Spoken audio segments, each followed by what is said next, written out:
Well, we can talk about anything that we want. Because I've met you before and I know a little bit about your personality and what a positive person you are, I thought we might just start right at the beginning with your upbringing. And did you get some of that positivity from your parents?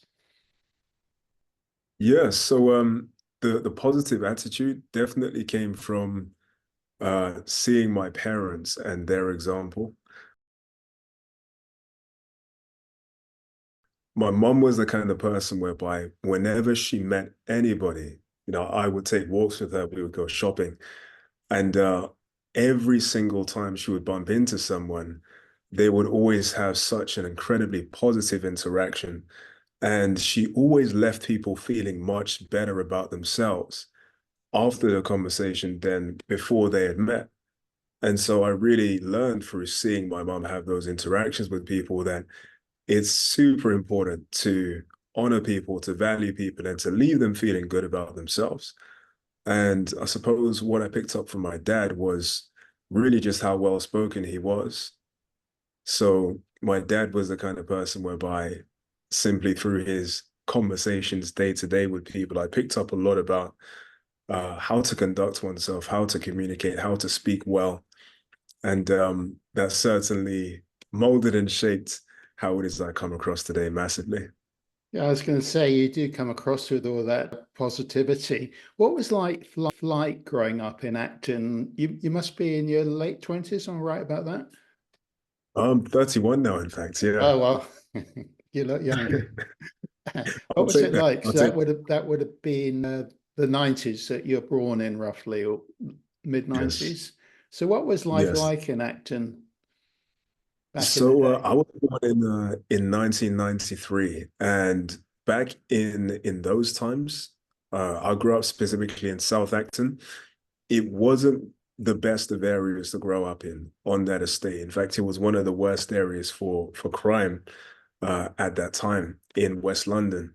And growing up in that area, I don't know how much I can share here, but I'm happy As much to. as you want. We can talk Okay, about anything we want here. excellent, excellent. So growing up in South Acton at that time, uh, there was exposure to not me personally, but I could see instances whereby people were using drugs. There was violence. There was the kind of things that the average child isn't really exposed to when they're younger. And me seeing those experiences, in a way, it brought me a different perspective on reality.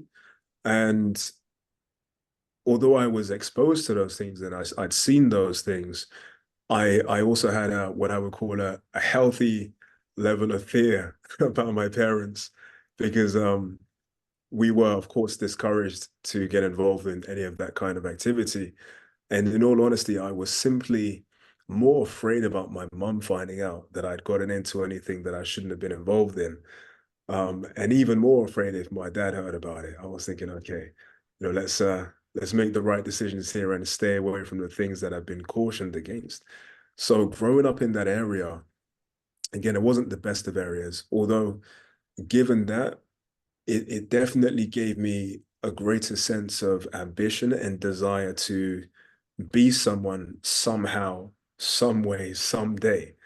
You know, it was a kind of area whereby the kind of people that had the luxurious items or the nicer things, they acquired them through uh, they got those things however they could. Let's just say it that way. Get it? And I wasn't willing to get involved in some of the things that they were involved in to have some of the things that they had. Thankfully, again, my parents, they did an incredible job of raising us and giving us certain morals and values. And because I wasn't willing to step into certain things that I decided to stay away from, I still had the desire and the ambition to create a much better life for myself as I grew up. What would you say to someone in a similar situation growing up there, born into a situation you can't change where you can't change where you're born, right?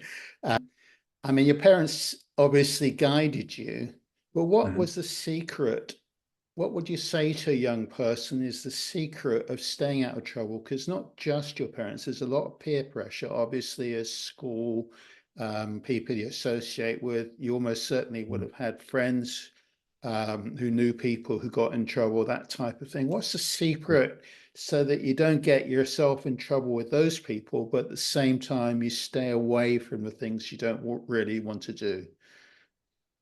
That's a great question, and I would say it's much less of a secret and much more of a choice. And I say that simply because human beings, we are very social creatures, and we tend to pick up the habits of those people that we spend the most time with. And my advice to a young person that could be in a situation where they're not growing up in the best of environments through no choice of their own, I would really encourage that young child to find a role model, someone that they aspire to be like, and begin to learn as much as they can from that role model. I think it's something that youth tend to do anyway because they're highly impressionable. And it really is very important to choose our role models accordingly. Um, Coming on to that, then I guess it also does come down to the influence of parents. I think that's something that has a massive part to play in the kind of decisions that children end up making. And in again, through no fault of their own, some children are just raised with different values than others. But I would certainly say that if they can find a role model, somebody that inspires them to live better whilst uh, building their life in an honest way with integrity, then I would certainly say that would be one of the best ways to get a start. And then choose friends wisely in the sense of when we're younger, we're almost always aware of that kid that is maybe a little bit more naughty, a little bit more of a rule breaker. And that's the kind of kid that maybe we don't want to hang around so much. It doesn't mean that we should totally avoid these people, but certainly we've got to be aware of choosing our friends very carefully. But what you just said, less of a secret, more of a choice, I think that's so good. I actually wrote that down because I think that's a superb. I may have to quote you in future on that one. Feel free. Eh, Let's move forward a little bit in time then. At what point did you leave that environment and what did you do to move upwards? That's a really good question. So I was in Acton up until I was about 16, 17, 18. So I grew up in and around Acton for the most part in West London for the majority of my youth. And the area itself also began to change some as time progressed. So I'd say between the years of 11 and 16, I moved around a little bit.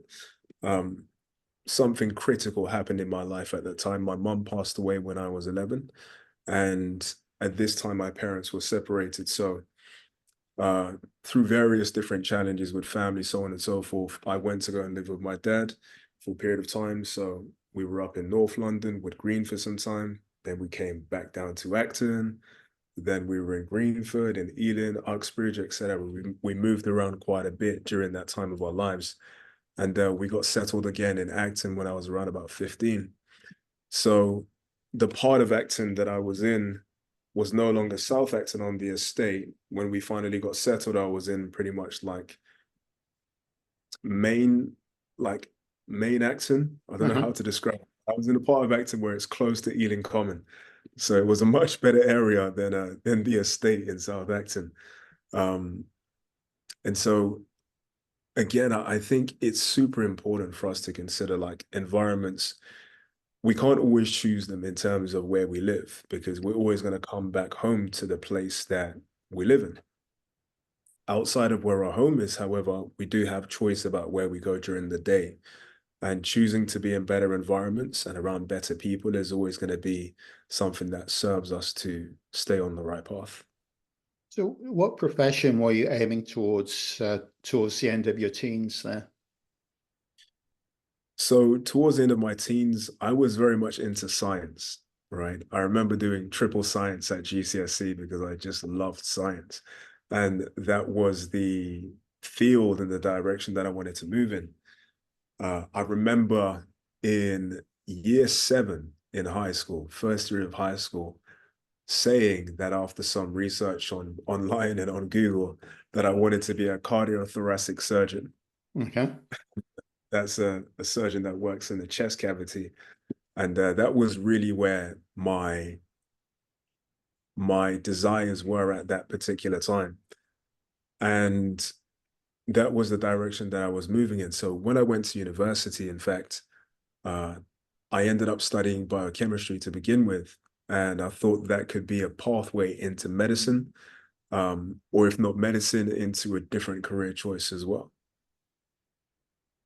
But you chose not to become a thoracic surgeon. Yes, yes, I decided not to become a cardiothoracic surgeon.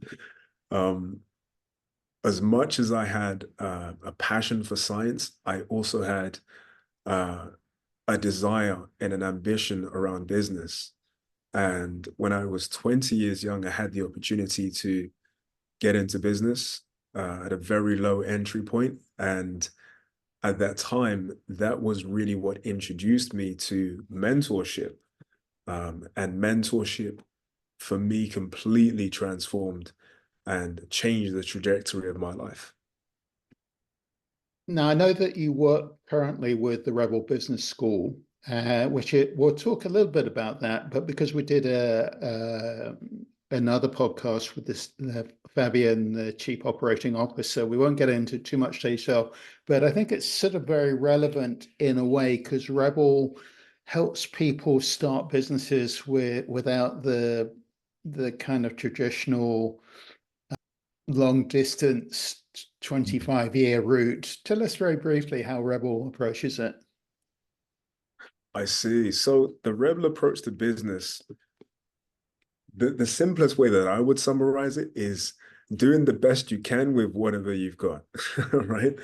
Now, to give you more nuance around that, doing the best you can with whatever you've got, it is literally about coming up with an idea, right? A business idea. And once you have that idea, the next most important thing is not to go out and acquire the business plan and take weeks to write that up. It's not even to go ahead and get financing for this idea that you have. And it's certainly not to go about diving into it head first without being really clear in terms of what the next step you can do is, right? So we have what we would call a mini experiment process, which essentially enables you to take your business idea and instead of having a massive commitment behind it, we simply test that business idea by getting into action. Now, what do we mean by just getting into action? If I decide today that I want to start a fragrance business, right? I want to sell fragrances or deodorant more specifically. I'll use this because this was a real example of my own. Back in lockdown, I had some more time, like we all do, and I ran my own mini experiment around a natural deodorant that I could create and sell. And so what I did was I simply bought the ingredients in order to make this deodorant of natural ingredients. Then I made the products myself. And then I gave some samples away to friends and family to test how good the product was, how it smelled, how it performed. And I got some very great feedback. And the whole point of us running a mini experiment process with regards to starting a business or having a business idea is that you want to be able to get to the feedback as quickly as possible.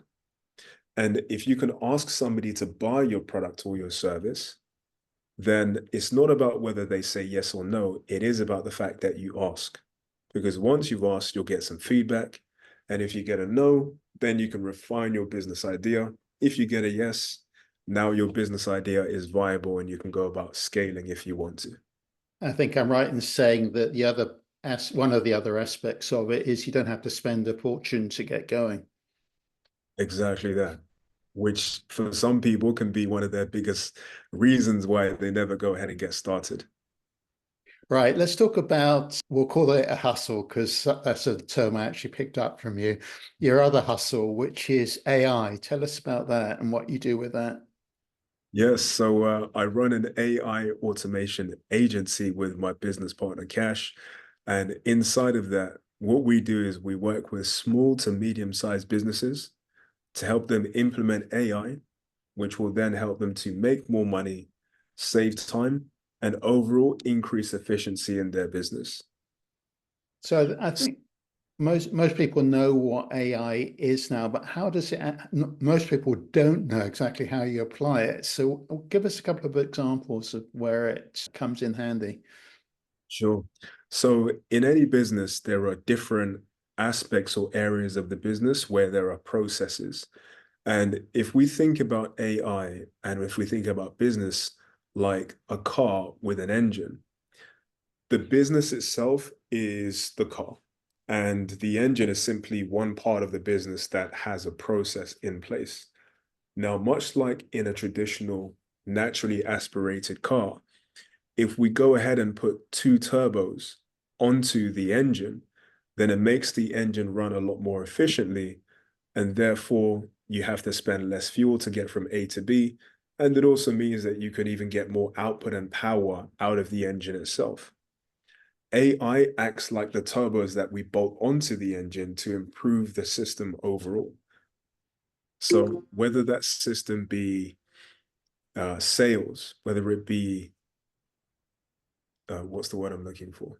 Operations, whether that be customer service, it doesn't matter the area of the business. What we can do is we can look at how it is we can improve efficiencies in any particular process of a business. And that's what ends up helping people to make more money, save time, and increase efficiencies overall.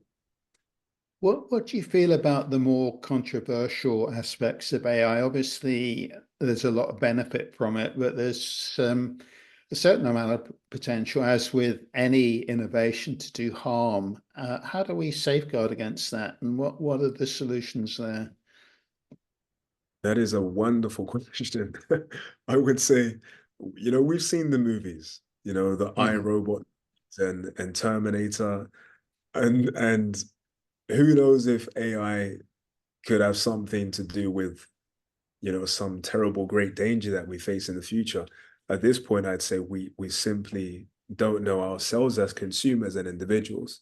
What I am aware of is that uh, at the higher levels in terms of these businesses that create I think they're aware of putting in different safeguarding stops to ensure that AI doesn't completely go off the rails and make its own decisions, which could be to the detriment of humanity, right?